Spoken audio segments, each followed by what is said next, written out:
기자회견을 우리 공동대표이신 성중경 대표님께서 회견문을 낭독하겠습니다. 시작해 주십시오.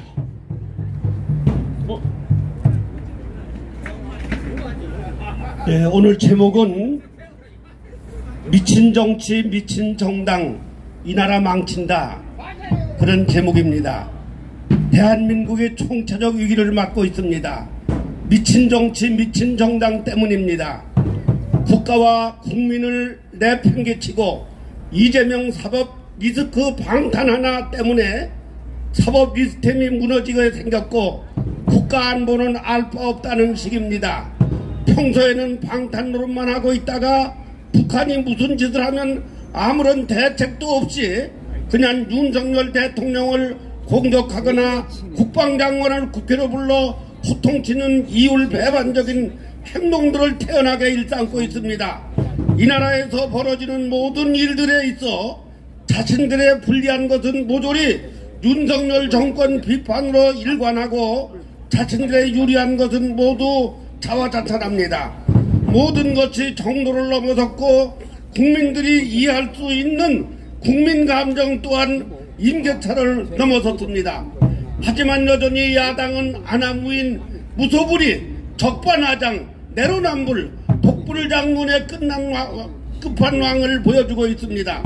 진짜 대한민국 국회를 없애든지 아니면 1년간만이라도 개정 휴업을 하든지 해야지 이대로 계속 가다가는 국회 때문에 국민들 대부분이 위장병, 심장병, 불면증에 시달리게 될 것 같습니다.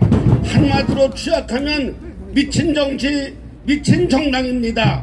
미친 짓에 빠져 있다 보니 북한이 지금 무슨 짓을 하는지 강 건너 불구경입니다.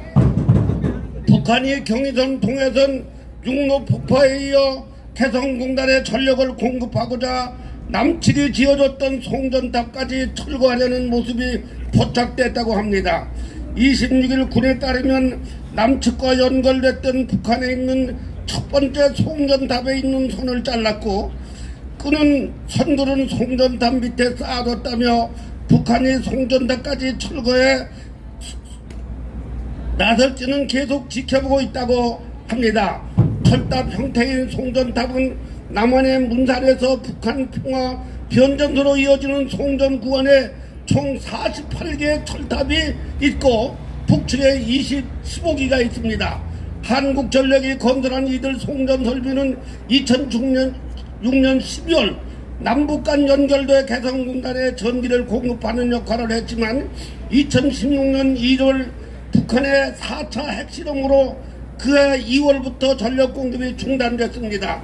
송전탑 철거는 김정은 북한 국무위원장이 남북 적대적 교전국 선언 아래 남북 연결을 끌어온 움직임의 선상에 있는 것으로 풀이됩니다. 북한의 올해 3월 경의선 동해선 도로 가로등 철거, 5월 경의선 동해선 철로 침묵 제거, 10월 경의선 동해선 도로 폭파 등을 이미 이어왔습니다. 그렇다면 거짓 평화쇼를 위해 북한에 이런 것들을 제공한 문재인 정권의 민주당이 지금의 민주당인 만큼 문재인이나 민주당은 어떤 조치를 해야 하는 것이 아닙니까? 북하면 윤석열 정권만 공격할 것이 아니라 민주당은 북한에 한마디 해야 하는 것 아니냐 이겁니다. 거짓 평화쇼를 위해 북한에 제공한 모든 것들이 국민들의 혈세이기 때문입니다. 뜯는다면 시설문들을 돌려달라고 하든지 아니면 돈으로라도 내놓으라고 해야 하는 것이 아니냐 이겁니다. 지난 2020년 6월 남부 연락소 사무소를 폭파 때도 그냥 보고만 있지 않았습니까? 뿐만이 아닙니다.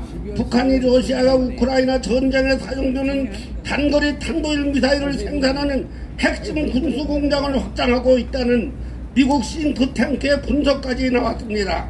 인공지능 기술로 위성 이미지를 분석하는 한국 기업 SIA도 같은 보고서에 2월 11일 공장에서 새로운 건설 작업이 이루어지고 있다고 전했습니다. 여야 간 싸움만 하고 있을 때가 아니라는 겁니다. 무엇보다 지금 미국 트럼프 행정부가 출범하기 전부터 트럼프 당선인과 김정은 간에 직접 대화 추진 방안을 논의하고 있는 것으로 전해지고 있고, 특히 북한은 핵과 미사일 기술을 더욱 고도화한 데다 러시아와 긴밀하게 협력하면서 더욱 대담한 도발 행태를 보이고 있는 상황이지 않습니까?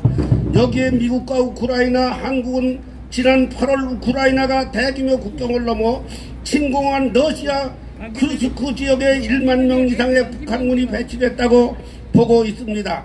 러시아는 지난 22년 2월 전면 침공을 시작한 이후 우크라이나에서 벌이고 있는 전쟁을 북한군의 개입을 부인하지 않고 있습니다.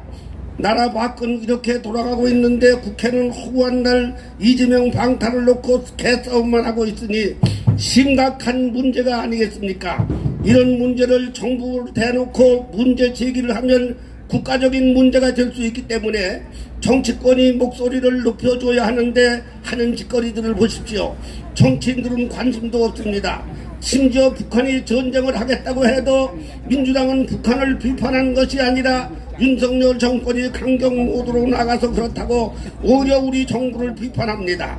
따라서 전국 안보 시민단체 총연합은 총체적 위기를 맞고 있는 지금의 현실을 간과할 수 없기 때문에 다음과 같이 정치권에 촉구합니다. 첫째, 여야 정치는 더 이상 이재명의 사법 리스크 방탄으로 시간 낭비할 것이 아니라 스스로 국회 문을 닫든가 아니면 국회 본연의 자세로 돌아와서 국가와 국민을 위한 정치를 하시기를 바랍니다.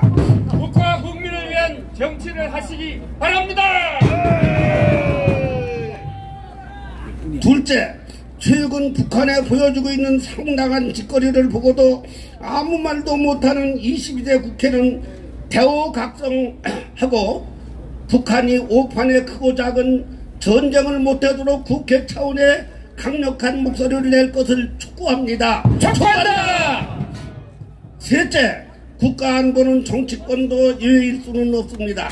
최근 국회에서 정청래 박지원이 보여준 군 사기 저하 행동들이 다시는 발생하지 않도록 해야 할 것이며 전 국민의 반공정신 고취에 국회도 함께 나서야 할 것입니다. 나서라! 이상과 같은 문제 해소에 정치권이 지금과 같이 천방지축 날뛰면 전국 안보 시민단체 총연합은 대한민국의 미래를 위해 끝까지 응징할 것입니다. 2024년 10월 30일 전국 안보 시민단체 총연합 일동